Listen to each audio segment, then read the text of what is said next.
प्रेरणादायक कहानी सपना की उड़ान।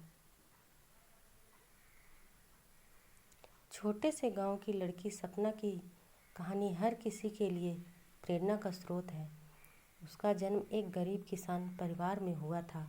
उसके माता पिता के पास आर्थिक संसाधन नहीं थे, परंतु उनके पास अपने बच्चों के लिए सपने जरूर थे।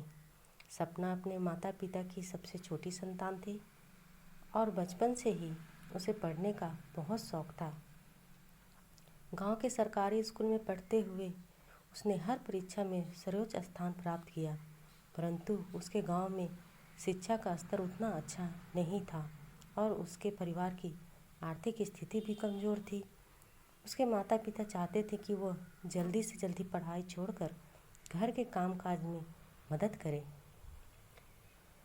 लेकिन सपना का सपना कुछ और ही था।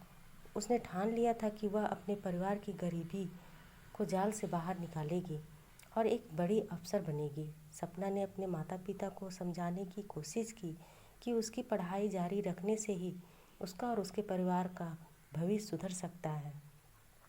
सपना के लिए आगे का रास्ता बिल्कुल आसान नहीं था। उसकी मुश्किलें यहीं ख़त्म नहीं हुई। गांव के लोग भी उसके खिलाफ बातें करने लगे, क्योंकि वह नहीं चाहते थे कि एक लड़की इतने बड़े सपने देखे। लेकिन सपना ने हिम्मत नहीं हारी। उसने अपनी पढ़ाई जारी रखी। हर रोज़ उसे स्कूल जाने के लिए 3 किलोमीटर का रास्ता पैदल तय करना पड़ता था। कई बार बारिश, धूप और तूफान भी उसे रोक ना पाए। वह अपनी किताबें खुद से संभालती और चलते चलते पढ़ाई करती। उसकी मेहनत का फल धीरे धीरे दिखने लगा और उसने 10वीं पास कक्षा में टॉप किया। यह उसके लिए एक बड़ा मोड़ था, परंतु असली परीक्षा भी बाकी थी। उस शिक्षा के लिए उसे शहर से कॉलेज में दाखिला लेना था, परंतु उसके माता पिता के पास पैसे नहीं थे। तब गांव के कुछ भले लोगों ने उसकी मदद की और उसे छात्रवृत्ति दिलाई। शहर में आकर सपना को एक नया संसार मिला। वहाँ की जीवन शैली, शिक्षा प्रणाली और लोगों का व्यवहार सब कुछ अलग था। पहले कुछ महीनों में उसे बहुत संघर्ष करना पड़ा। वह अपने गाँव की साधारण लड़की थी और यहाँ के बड़े बड़े कॉलेज में खुद को अकेला महसूस कर रही थी, लेकिन उसने हार नहीं मानी। उसने मेहनत करना जारी रखा और धीरे धीरे अपने कॉलेज का सबसे होशियार छात्राओं में से एक बन गई। उसकी मेहनत और लगन को देखते हुए उसके कॉलेज के प्रोफेसर भी उसकी तारीफ करने लगे। उन्होंने सपना को और आगे बढ़ने के लिए प्रोत्साहित किया। सपना ने खुद को और निखारने के लिए विभिन्न प्रतियोगिता में भाग लिया। उसने कई भाषण, निबंध, लेखन और विज्ञान प्रदर्शन में प्रथम स्थान प्राप्त किया। धीरे धीरे उसके माता पिता को भी यकीन हो गया कि सपना का सपना सच हो सकता है। वे अब उसकी पढ़ाई में हर संभव मदद करने लगे। उन्होंने अपनी थोड़ी सी ज़मीन भी बेच दी ताकि सपना की पढ़ाई में कोई बाधा ना आए। सपना भी अपनी पढ़ाई के साथ साथ ट्यूशन पढ़ाने लगी, जिससे उसे अपनी छोटी मोटी ज़रूरतों के लिए किसी पर निर्भर नहीं होना पड़ा।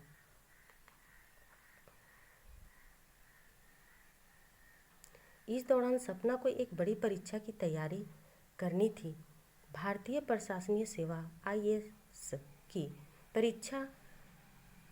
यह परीक्षा बहुत कठिन मानी जाती है और इसे पास करना हर किसी के बस की बात नहीं होती, परंतु सपना ने पूरे आत्मविश्वास के साथ इस चुनौती को स्वीकार किया।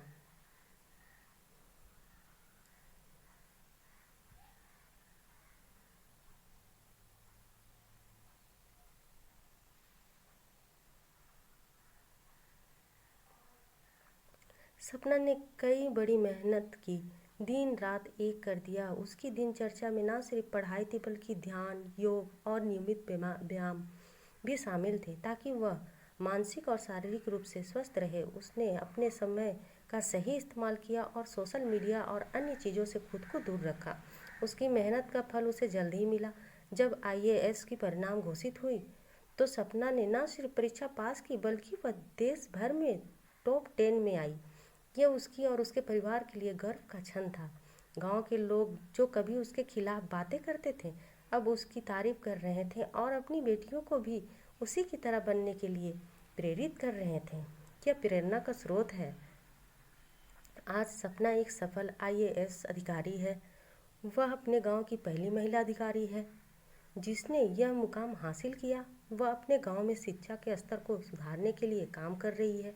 उसने अपने गांव में एक पुस्तकालय खोला है और गरीब बच्चों के लिए छात्रवृत्ति की व्यवस्था की है, ताकि कोई भी बच्चा गरीबी के कारण अपने सपनों को अधूरा न छोड़े। सपना की कहानी इस बात का प्रमाण है कि अगर हमारे अंदर कुछ कर गुजरने का जज्बा हो तो कोई बड़ा करना चाहता है। सपना का यह सफ़र न सिर्फ उसकी अपनी जीत है, बल्कि उन सभी लड़कियों के लिए एक मिसाल है जो अपने सपनों को सच करना चाहती है। उसकी कहानी हमें बताती है कि जब तक हम हार नहीं मानते, तब तक कोई भी हार हमारी किस्मत नहीं बदल सकती। हौसले की उड़ान है, सपनों की दास्तां है, संघर्ष की आग में दबकर ही इंसान कुंदन बनता है।